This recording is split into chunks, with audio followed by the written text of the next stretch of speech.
This is NDTV.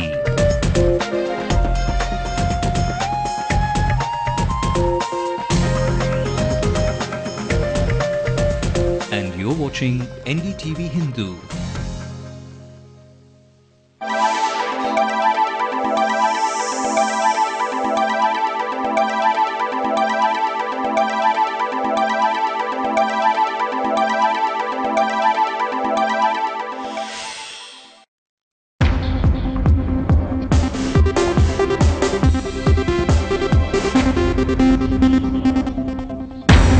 Defends of family ownership in NDTV, which is being investigated in the 2G spectrum scam.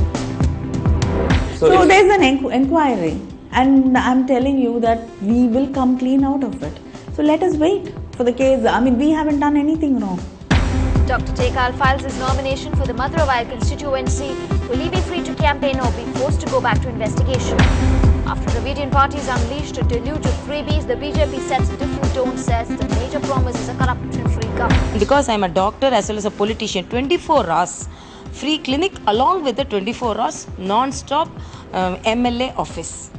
AIADMK reach a poll pact with the newly floated All India NR Congress into the cherry. Election news and updates is now just an SMS away. Welcome my Nita to Tamil Nadu politics. Music hits a high note with cricketing action. 3 bands from 3 host nations will play in Mumbai for the World Cup final face-off. Today is Earth Hour, a time where everyone can do their bit for the environment by turning off lights for an hour. A very good evening. You're watching the news tonight with me. Here are the stories making national headlines. Senior DGCA official who was in charge of licensing a fake pilot in 2000 arrested in the fake pilot scam. It's cricket diplomacy before the India-Pakistan match. Pakistan media praises Manmohan's initiative, calls it a sixer for peace. DB Realty is under the scanner again. Weeks after Shahid Balba's jail documents show DB Realty paid a Congress leader's son. As the coalition forces continue to strike Libya, rebel forces back Gaddafi's troops and reclaim Ajdabiya. It's Game Doom 3, another film with his wife Aishwarya. What does Abhishek Bachchan have on his plate this year? Well, Karunanidhi's daughter and DMK leader Kanimozhi has denied all charges levelled against her and her party in the 2G spectrum scam, and she says the charges are all perception-based in an interview to NDTV. She also stood by the ex-telecom minister A. Raja and said that she would support him as long as the party did. I just want to ask you that this entire thing is now, or has no longer been about A. Raja. This entire question has come literally to your doorstep. Organizations which you associated with have been raided, you yourself being questioned by the CBI. Surely that couldn't have been easy for you. I mean, that's not an experience anyone wants to go through, let alone someone who's in public life. Definitely. But I don't make decisions in the NDTV. I might be associated with it, but everybody associated with it doesn't get to make decisions.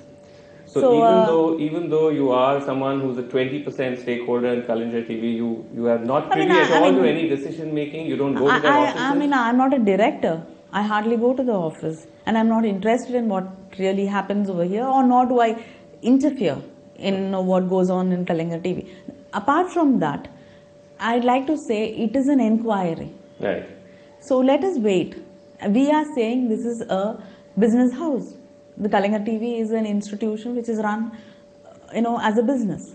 But it's a business which is owned by members of the DMK family. Yes, I don't deny it. So there's an inquiry, and I'm telling you that we will come clean out of it.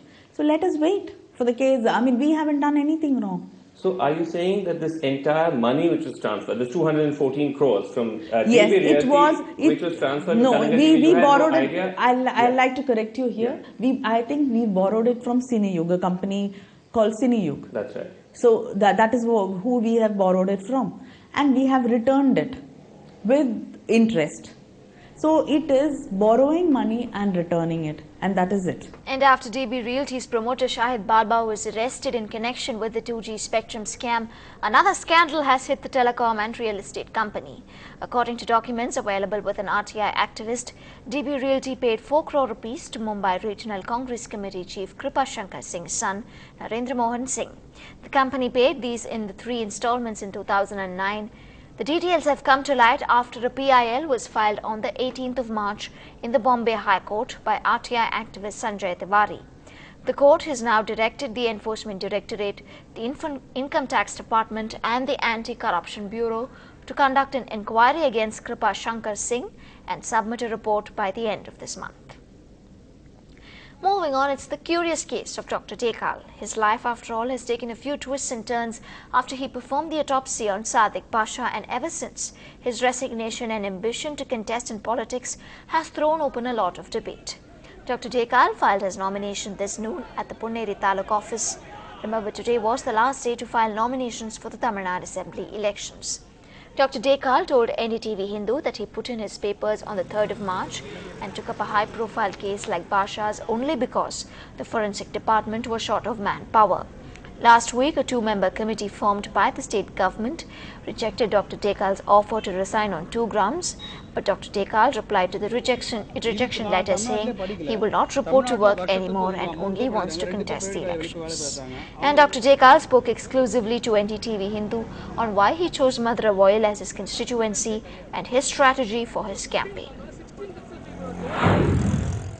We are now joined by MLA aspirant Dr. Dekal. Sir, tell us, why did you choose Madurai Royal constituency?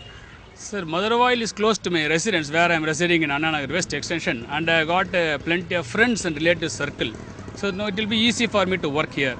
But if I go to my constituency, both the candidates are already well known to me. It will be disturbing to them if I go there. So it's better, I thought I'll choose a new place and where I got a good circle of people to work for me. So hence I choose Madurai Royal as the constituency. You should be keeping your fingers crossed because your nomination may be accepted or rejected by the Election Commission. Yeah, sir. One thing, the last date was nomination is today. We went at the neck of the month. All these are delayed due to the order given by the DVME. It was delivered to me that my resignation is not accepted on 24th night only.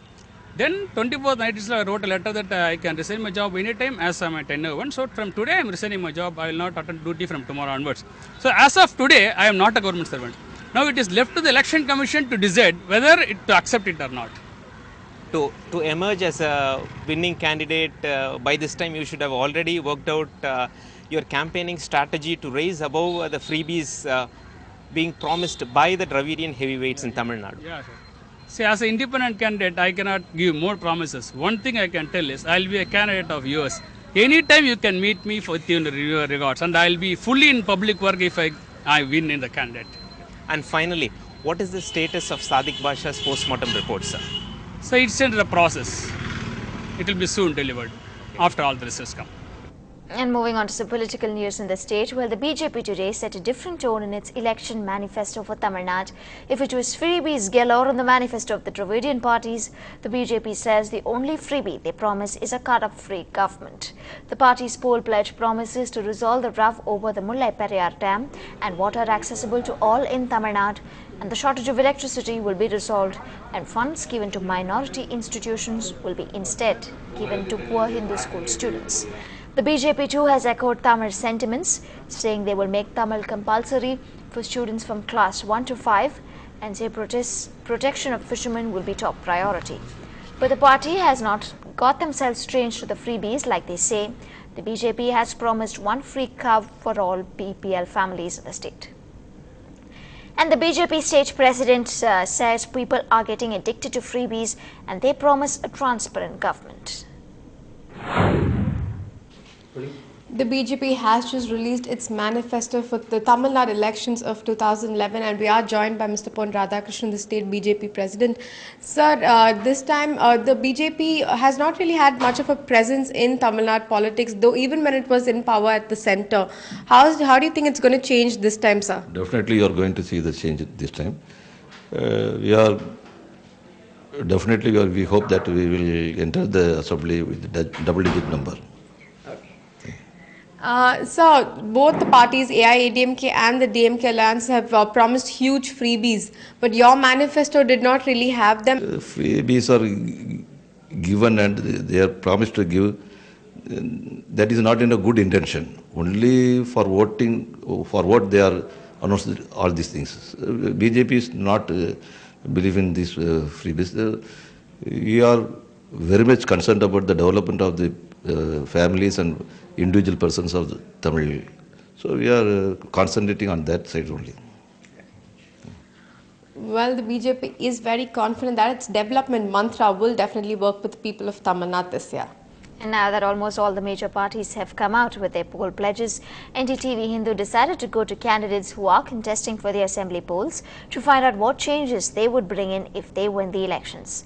Our reporter Pratiksha Ramkumar also caught up with the BJP Vice President Tamilisai Soundararajan to find out her poll pledge on our special segment If I Win.